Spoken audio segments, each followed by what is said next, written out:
And people need to know this is happening, and they need to be smart.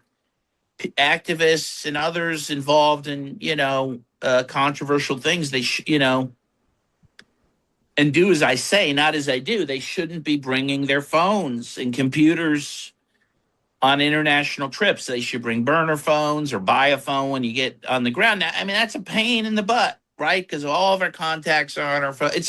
The reason a lot of us don't do it, even though we know we should, is it's a heck of an inconvenience. But when your phone is taken and computer are taken, you're like, oh God, I wish I had just had that burner phone at this point. So that's certainly one thing people can do to protect themselves in a situation like this.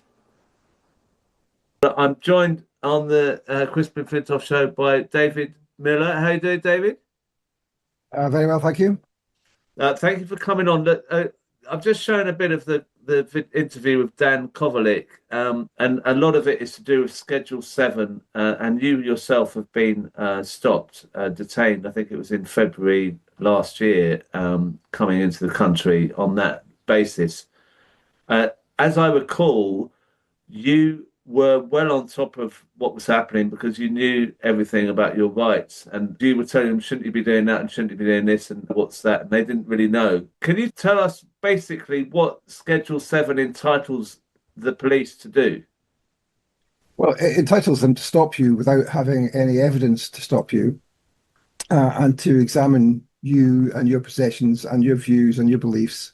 You don't have a right not to speak to them, although you do have a right to have a solicitor, to ring a solicitor. And they quite often, in my case, for example, they didn't ask me any questions until my solicitor had been in touch, although they did rather lamely try to talk about football as if that wasn't political, and they started talking about football in Glasgow, which was, of course, not going to go anywhere at all. So that they can hold you for up to 6 hours. They can ask you whatever they want. You've got to answer. You've got to show them your stuff, and you've got to also give them the code to your phone or your laptop or your tablet, etc., on pain of a specific charge.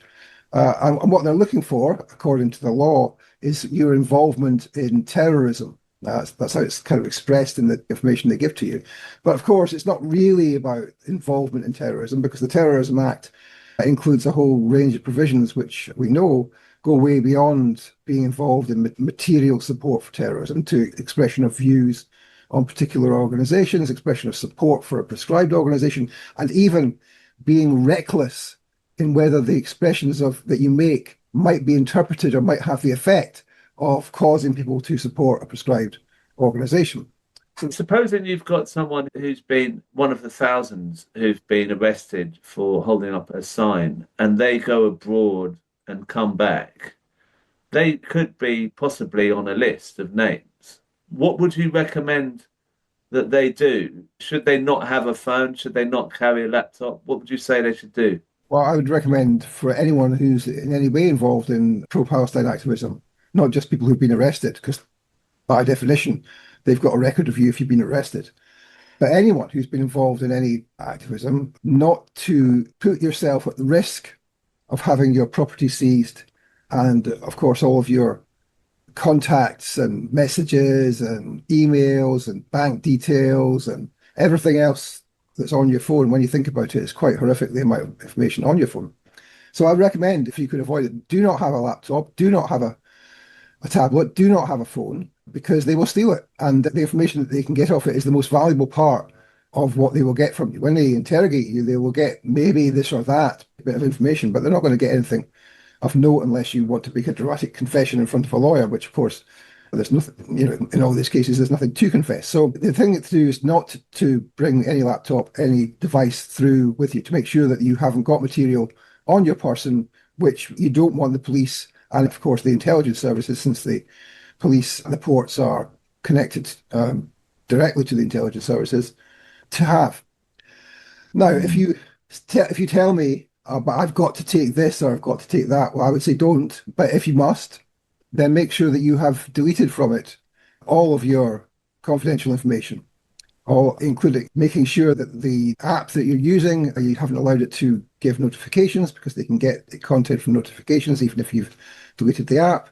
So delete the app, delete all the chats, get rid of Signal, get rid of WhatsApp, get rid of practically anything that can give them information that you don't want them to have, which of course is practically everything about your life, because they can utilize and weaponize practically any bit of information about you to build on it and to build a picture. I mean, the reason I say it is not just because I know about court cases, but because I'm a researcher. So when I research them, any scrap of information I can find about people who were in MI6 or MI5 or wherever else, their birth dates, the schools they went to, the people that they knew, their dead Facebook account, which hasn't even got a picture on it. All of these are details that you can put together to build up what is called jigsaw identification in the famous case where Craig Murray was ridiculously charged with that.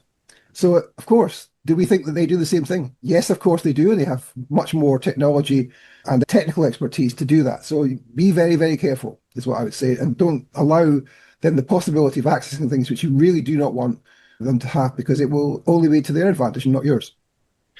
When you're coming through a port, just delete the whole app, delete everything. Right.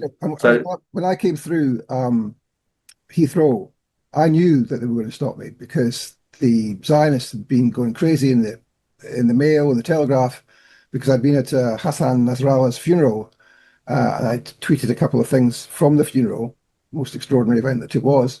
So they effectively pressured the police to stop me. I knew they were going to stop me, so I didn't have any devices. So they couldn't take anything off me. They scratched their head a bit about that, I think. Now, what I want to ask you about is, with the Dan Kovalik detention, I thought this was to do with Colombia because he represented the president of Colombia, and they've had an election there not that long ago, which was quite dodgy. You don't seem to think that's what this is about. Well, you don't, because they didn't ask him anything in the questioning about Colombia. Well, I mean, it might be about, maybe the instruction came from the CIA, pull this guy, and the CIA didn't tell them what to ask him about, but they seem to have asked him about Iran and about Hezbollah, which would indicate to me that's what it was about. Maybe there was other reasons too, but that's what it was about. But let's remember, he has spoken out about what's happened in Lebanon and indeed on Iran. He's been on our show, Palestine Declassified, a number of times. And let's also remember that the secret state has a massive head of steam at the moment, trying to make sure that there is nobody in the public sphere who can support the Palestinians, support Iran, and defend the Islamic Republic against terrorism being enacted upon it by the Americans and by the Zionists. And so what they've done in relation to that, if you remember, first of all, the British state since 2014 has had a secret propaganda unit set up to attack Russia, which expanded over Ukraine in 2022. And then after that, expanded its purview to Gaza, to China, and indeed to Iran. And that's based inside the Foreign Office, and it has a civilian cover, but it's an MI6 intelligence unit. I wrote an article about that in my press just the other day. So that's one thing, right? Now, they're the people who are behind much of what's going on in relation to the targeting of so-called pro-IRGC people or IRGC spies, and the attempt to make the IRGC illegal in this country as a prescribed organization, which of course is manifestly ridiculous. And so that's what's going on here, it seems to me. So they've introduced this new foreign information manipulation legislation, which requires anyone who's an agent of a foreign state, especially, it says in the legislation, especially Russia and Iran, to register. And now you'll recall also that the studio where we used to produce Palestine Declassified got a letter about this, specifically naming our show and asking for the studio and for us to register on the list as agents of Iran, which of course is preposterous. And the studio has stopped us recording the show there. And we now produce the show independently outside of a studio. But what they've, I think, realised is that legislation is not going to be sufficient to have me and Chris Williamson put in jail for our research and journalism work. So what they're doing, not just against us, but against anyone who would support Iran, is they are producing a new piece of legislation which has been rushed through. Everyone says, including the official advisor on terrorism legislation, David Anderson, says this is being rushed through, and it has the implication that it will affect journalists. That is, not just journalists who are, quote, in the pay of working at the direction of the Islamic Republic, but journalists who are even asking for information from the IRGC or from the National Security Council in Iran. They could be people who are guilty of criminal offences for taking a benefit from information that they're supplied with by the Islamic Republic of Iran. So all you've got to do is to ring up someone in Iran and write what they say for that potentially to be a charge against you. Now, of course, they're not going to go against CNN and ITV journalists on that. They're going to go against those people who are perceived as being too close to Iran. Amongst them are, of course, me and Chris and many others who are doing proper independent journalism about what's happening. So that's, I think, probably the context, because they really want to make sure, on the one hand, that they can clamp down on the possibility of people saying, actually, the Islamic Republic is being attacked and it's legitimate for it to defend itself, on the one hand, and on the other hand, to clamp down on those people who are insistent on criticizing Zionism. So they want to shoehorn into the legislation on racially aggravated offences words like Zio or Zionist or genocide, as if those are somehow racially aggravated